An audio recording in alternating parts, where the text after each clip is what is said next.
కోట్ల రూపాయలు మన ప్రభుత్వం ఖర్చు పెడుతుందని ఈ సభాముఖంగా బీసీ సోదరులకి నేను హామీ ఇస్తున్నా. ఇంకా చంద్రన్న బీమా 10 లక్షలు చేస్తాం. బీసీ సోదరుల ఇంట్లో పెళ్లి జరిగితే పెళ్లి కానుక కింద కూడా ₹1,00,000 మన ప్రభుత్వం ఇవ్వబోతుంది. దశాబ్దాలుగా బీసీ సోదరులు ఒక ఇబ్బంది ఎదుర్కొంటున్నారు.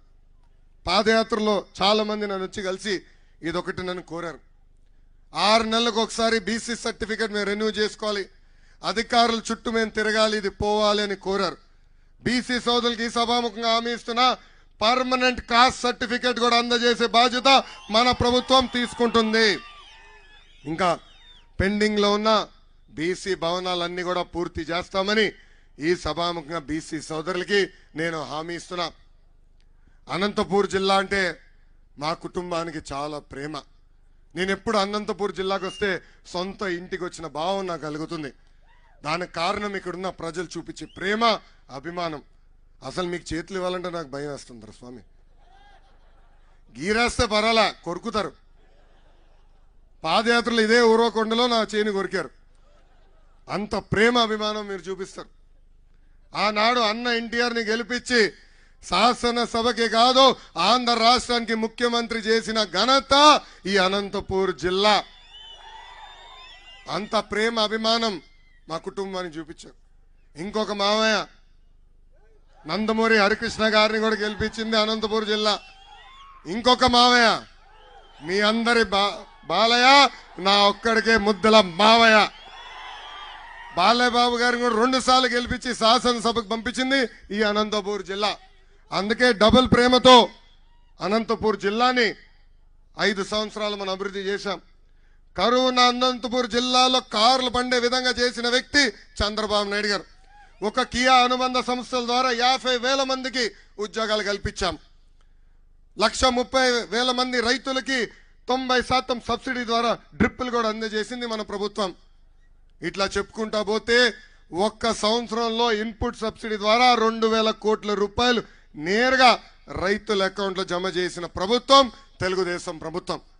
ఆనాడు అకాల వర్షాల వల్ల రైతులు నష్టపోతుంటే ఏకంగా ట్యాంకర్లు తీసుకొచ్చి మన చీనీ చెట్లు కూడా కాపాడిన వ్యక్తి మన నాయకుడు చంద్రబాబు నాయుడు గారు. రోడ్లు కానీ బ్రిడ్జిలు కానీ ఎక్కడ చూసినా మన పనులే కనపడతాయి. ఈ సభాముఖంగా అనంతపూర్ ప్రజలు ఒక విషయం ఆలోచించాల. ప్రిజనరీ జగన్కి విజనరీ చంద్రబాబు గారికి మధ్య ఉన్న తేడా. చంద్రబాబు నాయుడు గారు ముఖ్యమంత్రిగా ఉన్నప్పుడు కేవలం 600 ఎకరాలు భూసేకరణ చేసి ఒక కియా తీసుకొచ్చాం. ఈరోజు ఆ కియా వల్ల 50,000 మందికి ఉద్యోగాలు ఉపాధి ఈరోజు ఉన్నాయి.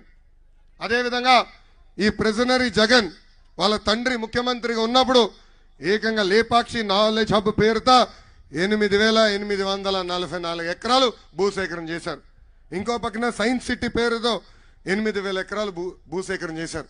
అంటే దాదాపు 17,000 ఎకరాలు భూసేకరణ చేశారు. ఇక్కడున్న ప్రజలు అడుగుతున్నా, ఒక్క పరిశ్రమ వచ్చిందా? ఒక కంపెనీ వచ్చిందా? ఒక్కరికైనా ఉద్యోగాలు కల్పించారా? అందుకే ఈ సభాముఖంగా అనంతపూర్ జిల్లా ప్రజలకు నేను హామీ ఇస్తున్నా, ఆ భూములు మళ్ళీ తిరిగి ప్రభుత్వం తీసుకుని పెద్ద ఎత్తున ఉద్యోగాలు ఉపాధి కల్పించే బాధ్యత వ్యక్తిగతంగా నేను తీసుకుంటానని హామీ నేను ఇస్తున్నా.